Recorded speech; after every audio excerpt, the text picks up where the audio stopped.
Let's get you to your big stories of the day. You can see here right now the body of former President Jimmy Carter is being moved. This is a live picture to Washington, D.C.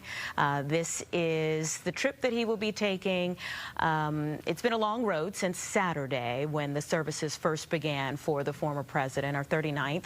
And this is one of the services. This is the departure service that will take place today for former President Jimmy Carter.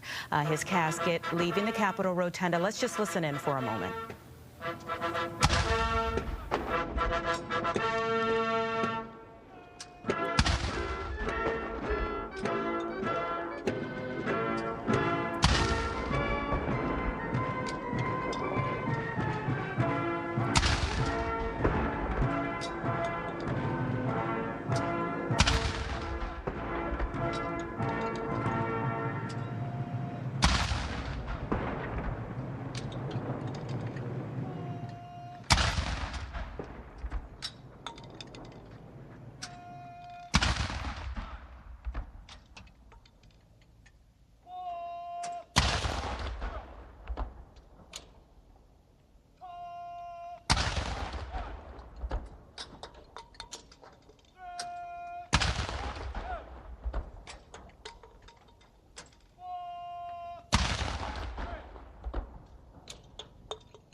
Listening into a moment in history there, the 21-gun salute and the music that you typically hear for a president. Yes, you can see as they're getting ready to carry this casket of former President Jimmy Carter leaving the U.S. Capitol.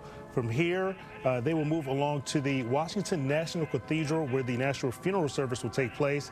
That is scheduled to start around 9 a.m. Central Time. We're going to bring that to you here live on Good Day Chicago this morning. President Biden is scheduled to give the eulogy in that address today. Again, this is live coverage from the U.S. Capitol, our nation's capital, where the processional is bringing out the casket of former President Jimmy Carter. You can see it coming down the steps there. We're going to stay with this because, again, this is history that we are watching unfold right before us. Thousands of people have come over the last couple of days since Tuesday that he has been there in Washington, D.C. For people to come and say their final goodbyes. We're looking now to his family. These are his family members who have been making that trek from Georgia on to Washington, D.C., again to the nation's capital, and then they will go to the cathedral where they will have a service there. All of this preceding his final trip home to Georgia, where he will be laid to rest. Doug Luzader is standing by right now. Doug, you've had quite the week, and you have talked to us many times about getting ready for this moment.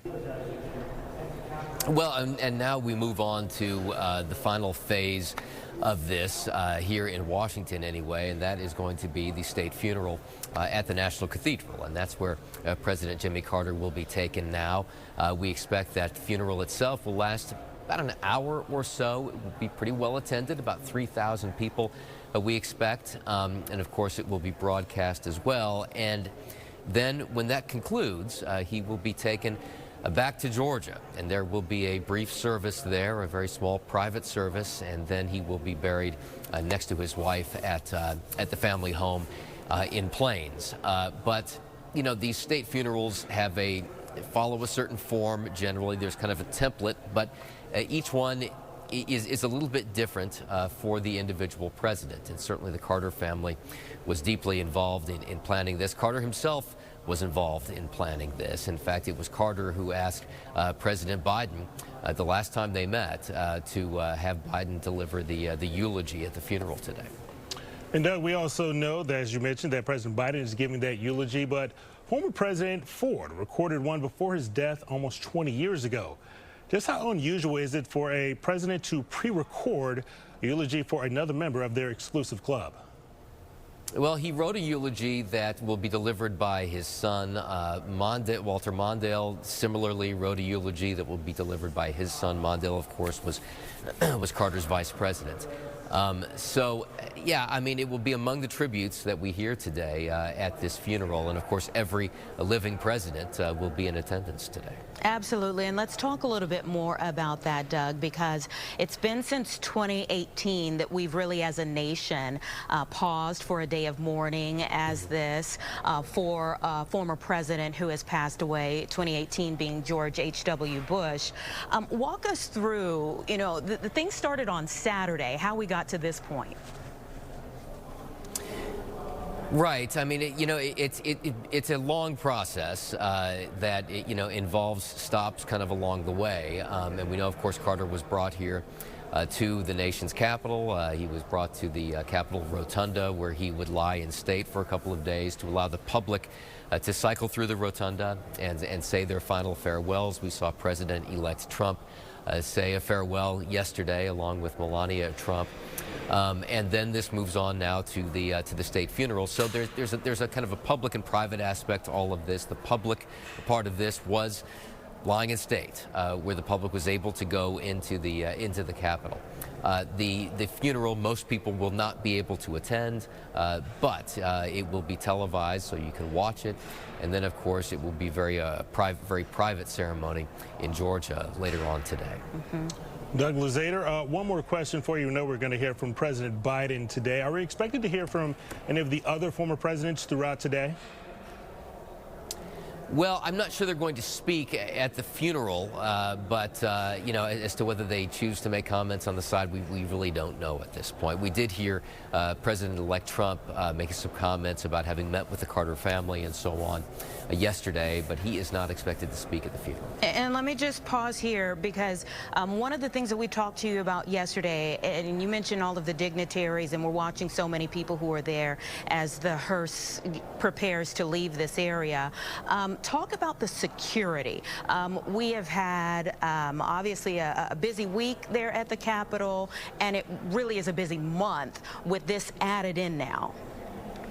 Yeah, the security around here has been pretty intense. We've talked about the fences that have gone up around the Capitol complex. It's kind of a double layer of fencing that they've put up.